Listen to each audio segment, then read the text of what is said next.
Hi, I'm Catherine from Arizona. Please like and subscribe. When I was born, my parents were very young. Dad was an inventor and Mom was an aspiring model. Mom spent most of her time at auditions and fancy parties, while Dad and I stayed home in his lab. The two of us would go from business to business trying to sell Dad's inventions, but no one ever bought anything. I love that Dad let me help with his experiments, even though I was clumsy. Like once when I was 7, I tripped over my shoelace and ended up spilling some beakers, and the whole lab stank of rotten eggs. Nobody could pass by our house for a week without gagging. Another time, I left a burner on the lab and went to the park, and by the time I returned, I found a fire brigade outside the house. Mom was furious when she came home, but Dad always had my back. He was the sweetest, but Mom fought with him over everything, especially the fact that he didn't make enough money. And then one day, Mom just left with her new friend.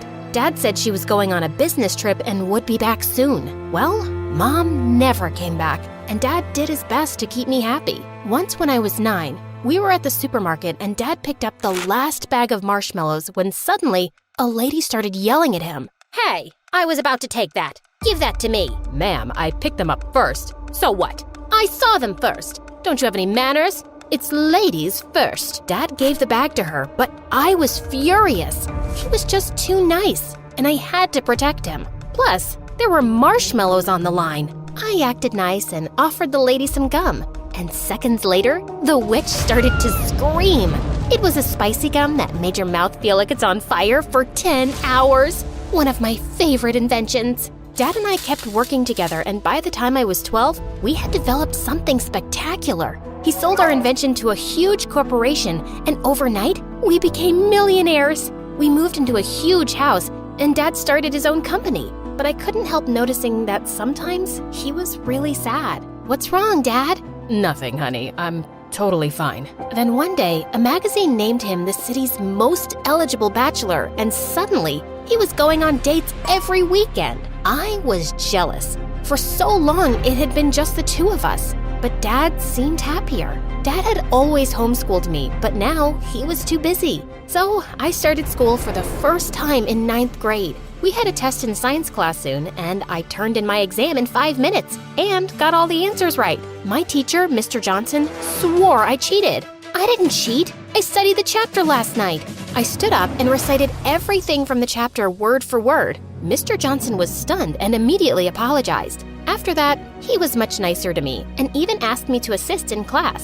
Soon, I was even tutoring kids after school, and people called me a genius. Everyone loved me, except for a kid named Gabe. Gabe and I had competed against each other on the school's debate team. Every time I came in first, and he came in second. Later that year, Gabe and I competed in the science fair. The teachers were really impressed with Gabe's project. That is, until they saw mine. I won first place, and Gabe came in second. You think you're so awesome, don't you? Well, you're not. Things are just easy for spoiled brats like you. Excuse me? You heard me. You're a billionaire's daughter. You have everything handed to you. People only love you because of your money. Your dad probably buys you the first prize every time. I didn't want to admit it, but his words did hurt. I knew Dad gave a lot of donations to my school. Did everyone just like me because of my father? A few nights later, Dad brought home a pretty blonde woman. "Catherine, this is Layla. She's my new friend." The next thing I knew, Layla had moved into our house. Dad was head over heels for her. He showered her with gifts and followed her around like a lovesick puppy. Ew, can you two get a room? Layla was the worst. First, she threw out all my favorite foods, she painted my room bright pink, and on one occasion, she dragged me out of the lab to take me to her stylist. "You're such a pretty girl. Don't hide your face with all that hair and baggy clothes." "Wow, honey, you look..." "Like a clown. Layla is the worst." "Don't be rude. She's just trying to help." "She's ruining everything." After a while, I hardly recognized our house anymore, and Dad spent all his free time taking Layla shopping and on romantic getaways. I didn't trust her one bit. She was probably just after his money. But it didn't matter what I thought, because soon, Dad and Layla were married. A few months later, while Dad was away on a business trip, I woke up at night to get water when I found Layla talking outside with a man in a hoodie. The two argued for a while, then she hugged and kissed him. I saw her coming back in and ran upstairs. What? The next morning, Dad was back and I found him with Layla in the kitchen. Good morning. I made your favorite pancakes. What's the matter, honey? Is something wrong? Yes, it is. I saw Layla with a strange man last night. She kissed him. What? Kat, are you sure you're okay? I was out like a light last night. It was probably just a dream, silly. I felt like an idiot. Layla just lied to Dad's face, and he was too love-struck to believe me. A few weeks later, Dad went on another business trip, and at 2 a.m. in the morning, I heard a strange man whispering with Layla in her bedroom. I was pissed. I grabbed my cell phone. This time, I'd get evidence. I crept towards their room. The door was closed, but I could hear the man's voice through the walls. I pressed record and sent the audio to Dad. The next morning when Dad returned, he and Layla confronted me. Are you spying on Layla? Dad, she's cheating on you. I sent you the evidence. I left the television on, Kat. That's what you heard. I love your dad. I'd never cheat on him. That wasn't the television. It was another man, I swear. She's a liar. I am so disappointed in you, Catherine. She's done nothing but be nice to you, and you've treated her horribly. You need to accept that Layla and I are together, and your lies won't change that. Dad grounded me for a week. After that, I didn't say a word about Layla's late-night excursions. If Dad wanted to be with a cheater, so be it.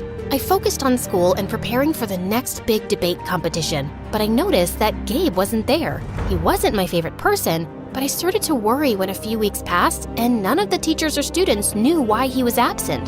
Then I remembered that Gabe worked at a local deli after school. One afternoon, I decided to stop by the deli.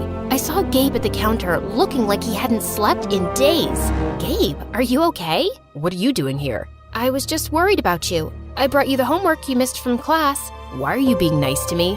No one's ever nice to me. You might be my nemesis, but I still care. Suddenly, Gabe burst into tears. He told me about how his mom was sick and he was working day and night to pay for a special surgery she needed. I'm scared I won't be able to raise enough money in time. I can give you the money. I don't want your charity. It's not charity. Consider it an investment. Competing with you keeps me on my toes. Gabe accepted the money, and a week later, he ran up to me and gave me the biggest hug. Whoa, I can hardly breathe, buddy. Mom's surgery was a success, and it's all thanks to you. Also, I'm sorry, Catherine. It's not true that you win everything because you're rich. You're just better than me, and I know that. Soon, Gabe and I started spending all our time together. We studied together every day, texted late into the night, and sent each other our favorite MSA videos. I was happy being at his place anyway because I wanted to avoid Dad and Layla as much as I could. One day as we were walking home, he was unusually quiet. What's wrong? You look like you swallowed a lemon. I don't know how to say this, but I was thinking, just contemplating if maybe you would consider or like to, Just spit it out, man. Do you want to go with me to the winter dance? Oh, I don't know. That might not be such a good idea. It's okay, I get it. You'd rather go with some rich, cool guy, not a poor nerd like me. No, I don't care how much money you have, and we're both nerds, duh. It's just that I'm a horrible dancer. I'd probably embarrass you. You'd never embarrass me, Catherine. You're perfect. Then Gabe kissed me, and it was so romantic. That weekend, Gabe came to pick me up in his mom's car for the dance. Gabe walked up to Dad to meet him, but Dad ignored him and pulled me to the side. Are you sure you want to go out with this boy? He drives that piece of junk, and it looks like he pulled out his suit from the trash. Dad, what is wrong with you? I like him. He's a sweet guy. And since when do you care about how much money someone has? You were never this way before. Not until you met Layla. Don't drag Layla into this. You're my daughter, and you deserve better than a poor loser. You're being impossible. Let's go, Gabe. Gabe and I had a blast at the winter dance, and we officially started dating. I started inviting Gabe over to my house, and thankfully, Dad didn't create a fuss again. He even tried to be pleasant to Gabe, and I was sure he felt sorry for his behavior. One day, Gabe and I were studying a math test in the kitchen when Gabe excused himself to go to the restroom. He came back a few minutes later, and then Dad stormed into the room. You thief! What? What's going on? Honey, calm down. I saw him roaming through the house near my study, and now my wallet's gone. I know he took it. No, I didn't. I swear. Dad grabbed Gabe's backpack and tossed its contents onto the floor. Then he made Gabe turn out his pockets, which were empty. I know you stole my wallet. Where is it? Stop it! Leave him alone! Gabe ran out of the house terrified. I didn't speak to Dad or Layla for the rest of the night. The next morning, I tried apologizing to Gabe. We need to break up. Your father hates me. No, Gabe, we can make this work. No, we can't. You're a millionaire and I'm poor. Your dad'll never accept me. I love you, Catherine, but I can't do this. I have my pride too.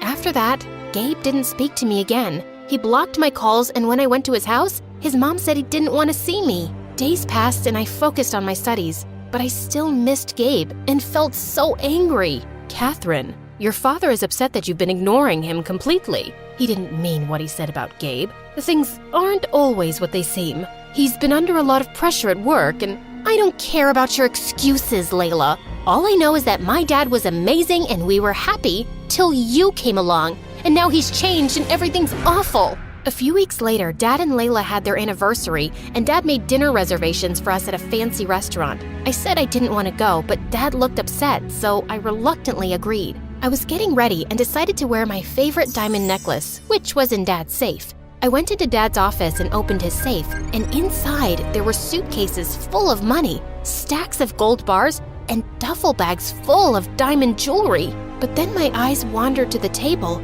to Dad's lost wallet, and next to it were some newspaper clippings that made my blood run cold. They were all from unsolved bank robberies with pictures of the masked robber. I examined the photos, and one of them had a close-up of the robber's neck, and the birthmark on it. It was just like my dad's. Dad? What's wrong, honey? I showed Dad the newspaper clippings. This is you? How could you do this? What? No, I don't understand. This can't be. I didn't. Then Dad fainted and hit his head. Layla called the ambulance and Dad was rushed to the hospital. I sat in the waiting room while Layla spoke to the doctors. Then she asked me to come into Dad's room. Layla and I have been keeping a secret from you. I have dissociative identity disorder, also known as a split personality. I struggled with it when I was younger, and I had it under control for years. I was his psychiatrist and fell in love with him. He was good for a while, but then his condition got worse. That was your dad in the hoodie outside the house that night, and he was the one you heard in the bedroom. He was supposed to be out of town getting treatment, but both times, he came home acting strange and saying things that didn't make sense. He didn't ever let me tell you because he didn't want you to worry. I have no memories of the robberies, Kat, I swear. I didn't know things had gotten that bad. I'm so sorry, honey. I hugged my dad and Layla.